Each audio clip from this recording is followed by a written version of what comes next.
Bismillahirrohmanirrohim. Mas'alatu Zaidin ari ieu eta rek mertelakeun masalah Zaid wa Zainaba jeung Siti Zainab.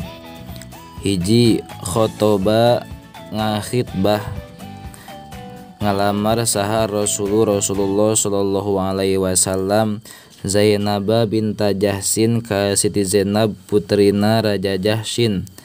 Li Zaid bin Harisata pikeun ditikahkeun ka Zaid bin Harisah. Babat tuluy nolak itu Zainab wa aba jeung nolak saha ahluha keluargana itu Zainab. 2. Fa anzala teras ngalungsurkeun saha Allah Gusti Allah wa makana lil mu'minin wala mu'minatin kan ayat wa makana lil mu'minin wala mu'minatin. Wa makana jeung henteu bukti lil mukminin pikeun mukmin lalaki wala mukminatin jeung henteu bukti pikeun mukmin awewe. Idza qada di mana-mana tos mastikeun sa Allah Gusti Allah wa rasuluhu sareng utusan Allah amrun kana hiji urusan ayyakuna yen bukti lahum pikeun itu mukmin jeung mukminat naon al khiyaratu pilih-pilih min amrihim tina urusanana itu mukmin jeung mukminat. Waman jeung sajalamana yang si anu dosa itu si man Allah ka Gusti Allah wa rasulahu jeung ka utusan Allah faqadalla tah nyata gesasar itu si man dolalan golalam mubina kalawan sasar anu pertela. 3. Inda zalika dina nalika lungsurna itu ayat qabilu narima itu ahlu Zainab fadakhala teras lebat alaiha atawa nikah ngaduhul alaiha ka itu Siti Zainab saha Zaidun Zaid walakinnaha jeung tatapina itu Zainab sorot eta jadi itu Zainab taftakhiru gumedde itu Zainab alaihi ka itu Zaid bisyarafiha kusabab kamuliaanana itu Zainab wa nasabiha jeung keturunanana itu Zainab. Fasyaka tuluy unjukan itu Zaid ha kana masalah itu Zainab ila Rasulillah unjukan ka Rasulullah sallallahu alaihi wasallam. Ofat fa amara teras marentahu ka itu Zaid saha Rasulullah sallallahu alaihi wasallam bihtimali sobri kana nyekelna kasabaran alaiha kana yang hareupanana itu Zainab. Fasobaro tuluy sobar itu Zaid hatta dokot sehingga rupek naon nafsuhu hatena itu Zaid. Fa akhbaro tuluy ngabejakeun itu Zaid ar-Rasulullah ka Rasulullah sallallahu alaihi wasallam bil azmi kana rek ngazam ala tolakiha kana nalakna itu Zainab.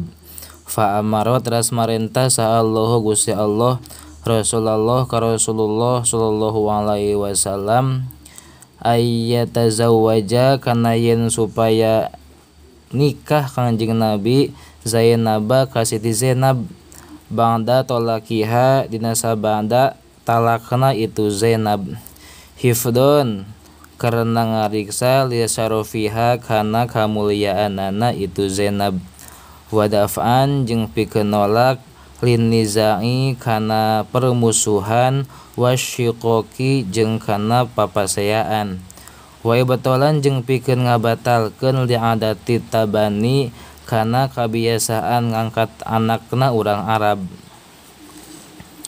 Ibtalu tabani ari ieu eta mertelakeun ngabatalkeunana ngangkat anak. Hiji kana bukti saha Rasulullah sallallahu alaihi wasallam mutakhidan eta anu ngajadikeun Kanjeng Nabi Zaid bin Harisata ka Zaid bin Harisah kabanihi kana sapertikeun putrana Kanjeng Nabi hatta al-haqqa sehingga milukeun Kanjeng Nabi hu ka itu Zaid bin nasabihi dipilukeun kana turunanana Kanjeng Nabi. Kama sapertikeun perkara kana anu bukti naon adatul arabi kebiasaan urang Arab pitabani dina masalah ngangkat anak. 2. Falamma amaro mangka atawa tulis sama-sama samarentah hu ka Kanjeng Nabi saha Allah Gusti Allah bizawaji Zainaba kana nikah ka Siti Zainab. Qala ngadawu Kanjeng Nabi li Zaidin ka Zaid amsik lapad amsik kudunahan anjeun alaika manfaat keur diri anjeun zaujaka nahan ka pamajikan anjeun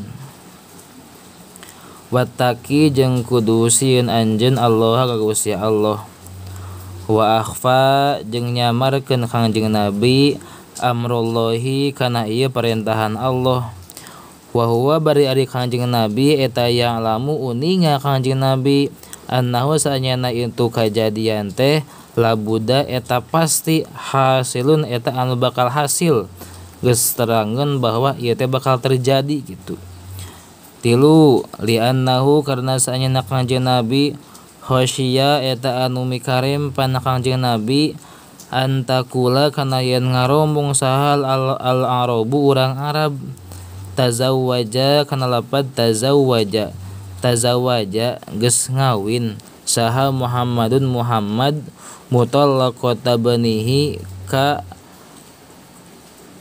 awewe anu ditalak ku putrana itu Muhammad gitu.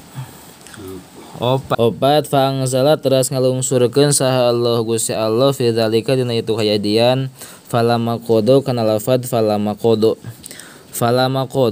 maka samang-samangsa nyumponan dalam arti Zaid teh geus nikah geus ngaduhul ka eta Zainab.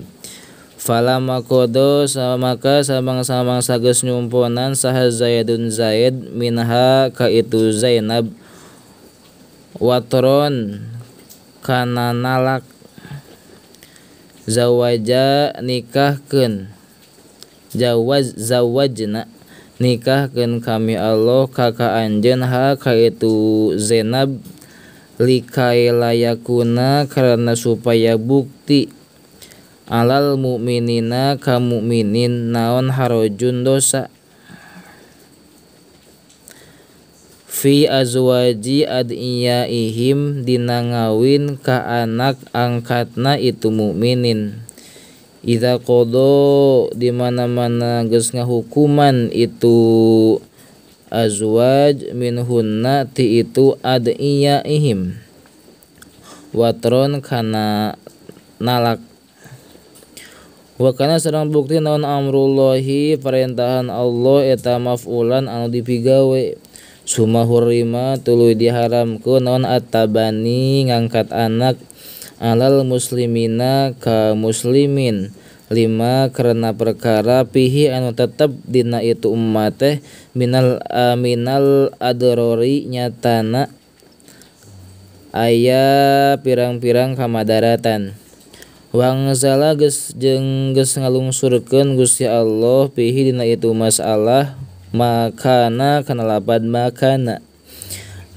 henteu bukti saha Muhammadun Muhammad aba ahadin eta jadi bapak hiji jalmi min rijalikum ti pirang-pirang lalaki ranjeun kabeh walakin Rasulullah jeung tetapina ari itu Muhammad teh eta teh utusan Allah wa khataman nabiyina jeung jadi panungtungan pirang-pirang para nabi wa makana jeung henteu wa kana sareng bukti sa Allah Gusti Allah bikul syai'in kana sakur-sakur perkara eta aliman anu uninga wa min dzalikal hini jeung eta tetep dina eta waktu soro jadi naon ismu Zaidin ngaran Zaid Zaida bin Harisah kana ngaran Zaid bin Harisah badalan barena jadi gaganti min Zaid bin Muhammad tina ngaran Zaid bin Muhammad.